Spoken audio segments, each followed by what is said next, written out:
Hello बच्चों, चलिए प्रश्न को पढ़ते हैं। कोलाइडी विलयन के लिए सर्वाधिक महत्वपूर्ण अणुसंख्य गुणधर्म है। बच्चों हमें क्या करना है? रिक्त स्थान की पूर्ति करना है। चलिए बच्चों, देखते हैं मुख्य अवधारणा। मुख्य अवधारणा देखिए बच्चों, पहले हम ये समझते हैं कि अणुसंख्य गुणधर्म होते कौन कौन से हैं।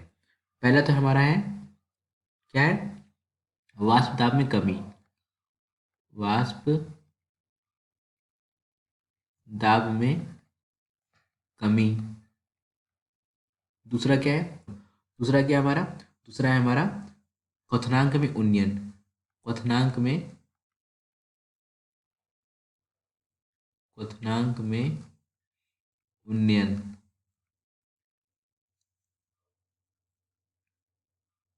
उन्नयन। तीसरा क्या है हमारा? तीसरा है हमारा हिमांक में अवनमन। हिमांक में अवनमन। और चौथा क्या है हमारा? चौथा हमारा परासरण दाब। परासरण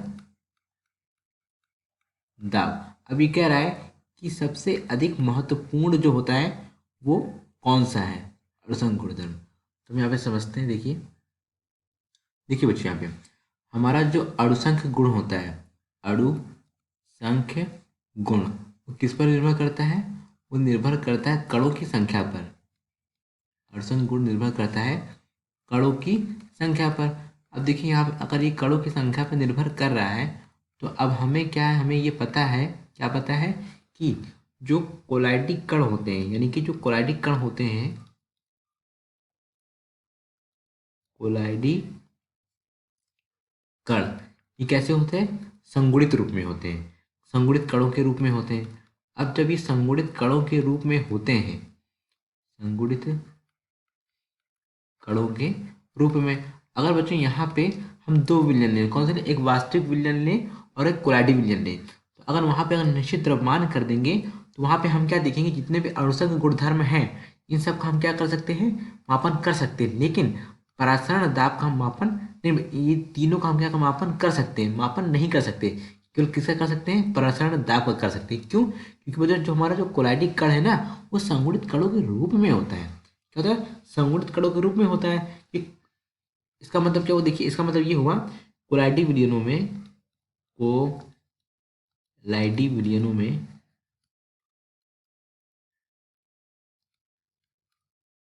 विलयनों में अणुसंख्य गुण, अणुसंख्य गुणों का, अणुसंख्य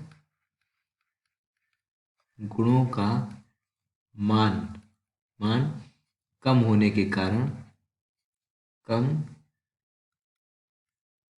होने के कारण क्या होता है? जितने भी हमारे परासरण दाब के मान होते हैं, इन गुणों का मापन कठिन होता है। इन गुणों का मापन क्या होता है? कठिन होता है। कठिन होता है। और जब इन गुणों का मापन कठिन होता है तो हम क्या समझते हैं? लेकिन जो कोलाइडी विलयन के, लेकिन जो कोलाइडी विलयन होंगे ना, कोलाइडी विलयन के परासरण दाब, कौन सा दाब? परासरण दाब। उसमें क्या होगा? परासरण दाब, परासरण दाब का मापन, परासरण दाब का मापन ठीक प्रकार से हो जाता है। ठीक प्रकार से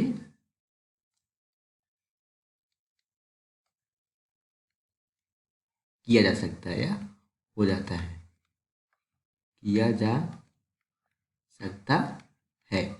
देखिए यहाँ पर मैं आपको ये बताना चाह रहा हूँ।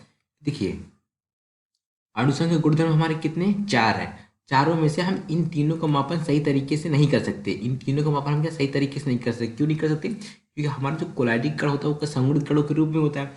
जब संगुणित कणों के रूप में होता है, और अणुसंख्य गुणधर्म किस पर निर्भर करता है? कणों की संख्या पर निर्भर करता है। कणों की संख्या पर निर्भर करता है, जिस कारण होता क्या है कि कोलाइडी विलयन में अणुसंख्य गुणों का मान कम होने के कारण, क्या बता? अणुसंख्य गुणों का मान कम होने के कारण इन गुणों का मापन कठिन होता है। क्या होता है? इन गुणों का मापन कठिन होता है। जब इन गुणों का मापन कठिन होता है, लेकिन जो कोलाइडी विलयन होते हैं, कोलाइडी कोलाइडी विलयन के परासरण दाब का मापन, केवल केवल किसका? परासरण दाब का मापन क्या होता है? ठीक प्रकार से किया जा सकता है। अगर देखिए बच्चों, यहाँ पे एक बात आप समझ लीजिए, अगर हम यहाँ पे क्या करें, द्रव्यमान को निश्चित कर दें और वहाँ पे एक जगह वास्तविक विलयन लें और एक जगह कोलाइडी विलयन लें, तो अणुसंग गुण का मान अपेक्षाकृत किसका कम होगा? कोलाइडी विलयन। क्यों? क्योंकि बच्चों यहाँ पर भी क्या हो रहा है, संगुणित कणों के रूप में पाया जाता है। तो बच्चों देखिए प्रश्न में क्या लिखा है हमारा, कोलाइडी विलयन के लिए सर्वाधिक महत्वपूर्ण अणुसंग गुणधर्म कौन सा हो जाएगा हमारा? परासरण दाब।